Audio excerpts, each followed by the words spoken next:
میں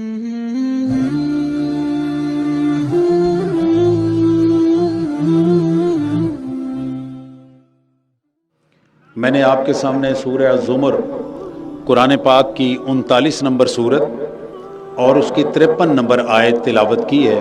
آپ الطافیہ T V ملاحظہ کر رہے ہیں۔ آپ ویڈیو کو لائک کریں، الطافیہ ٹی وی کو سبسکرائب کریں اور بیل آئیکن پر ضرور کلک کریں تاکہ ہماری تازہ ترین ویڈیوز آپ تک بر وقت پہنچتی رہیں۔ اللہ تعالیٰ ارشاد فرماتے ہیں، قُلْ يَا عِبَادِيَ الَّذِينَ أَسْرَفُوا عَلَىٰ أَنفُسِهِمْ، اے میرے محبوب میرے بندوں سے کہہ دیجئے کہ جن لوگوں نے گناہ کر کے اپنی جانوں پر ظلم کر لیا ہے، لا تقنطوا من رحمت اللہ، وہ میری رحمت سے نا امید نہ ہوں۔ گناہ کے باوجود میری رحمت سے نا امید نہیں ہونا۔ ان اللہ یغفر الذنوب جميعا، کیوں نا امید نہیں ہونا؟ اس لیے کہ اللہ تعالیٰ وہ ذات ہے جو سارے کے سارے گناہ بخشنے پر قادر ہے۔ جمیع الذنوب جمیع، سارے کے سارے گناہ، وہ چھوٹے ہوں یا بڑے ہوں یا کسی قسم کے گناہ ہوں، ان سب گناہوں کو بخشنے پر وہ قادر ہے۔ لہٰذا اللہ تعالیٰ نے اس آیت کے ذریعے اپنی مخلوق اس کو ایک امید دلائی ہے کہ اگر گناہ ہو گئے تو آپ نے نا امید نہیں ہونا۔ کرنا کیا ہے؟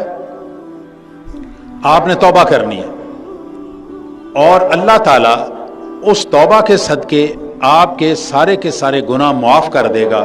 یہ طبرانی اور ابن جریر کی حدیث مبارک سنیے۔ سیدنا ابو ہریرہ رضی اللہ تعالیٰ عنہ آپ فرماتے ہیں کہ میں عشاء کی نماز پڑھ کے مسجد نبوی سے اپنے گھر آیا ہوں۔ گھر کے دروازے پہ میں نے دیکھا کہ ایک عورت کھڑی ہوئی ہے۔ میں نے اس کی طرف توجہ نہیں کی، میں گھر میں داخل ہو گیا۔ جو میری عشاء کی نماز باقی رہتی تھی وہ میں نے پڑھی۔ نماز پڑھ کے تھوڑی دیر گزری ہے کہ میرے دروازے پہ دستک ہوئی۔ میں باہر نکلا، دیکھا کہ وہی عورت کھڑی ہوئی ہے۔ وہ میرے سے کہتی ہے کہ ابو ہریرہ، میں تم سے ایک مسئلہ پوچھنے کے لیے آئی ہوں، اور وہ مسئلہ یہ ہے کہ میں نے زنا کا ارتکاب کیا اور اس کی وجہ سے، اس کے نتیجے میں مجھے ناجائز حمل ہو گیا، اس سے ایک بچہ پیدا ہوا، میں نے اس بچے کو جان سے مار دیا۔ اب دو گناہ وہ بتا رہی ہے، پہلا گناہ زنا اور دوسرا ناحق قتل، دو گناہ بتا رہی ہے۔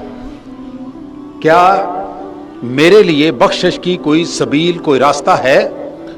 تو ابو ہریرہ رضی اللہ تعالیٰ عنہ کہتے ہیں کہ میں نے اس کی بات سن کے اسے کہا کہ تیرے لیے توبہ کا کوئی راستہ یا جنت کا کوئی راستہ باقی نہیں ہے۔ آپ فرماتے ہیں کہ وہ عورت رونے لگ گئی اور روتے ہوئے کہتی ہے کہ اللہ تعالیٰ نے میرا اتنا خوبصورت چہرہ بنایا، اتنا خوبصورت جسم بنایا، تو کیا یہ دوزخ میں جلنے کے لیے تھا؟ اب اللہ تعالیٰ کی اس خشیت کی وجہ سے، اللہ تعالیٰ کے سامنے عاجزی سے وہ روتے ہوئے وہاں سے رخصت ہو گئی۔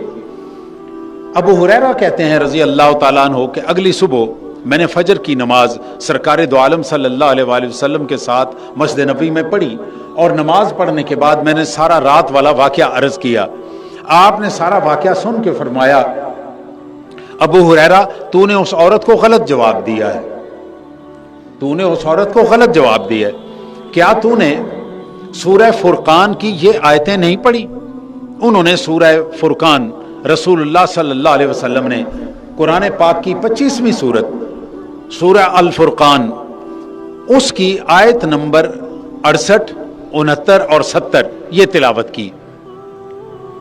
اب ذرا سنیے وہ تلاوت اور وہ آیات۔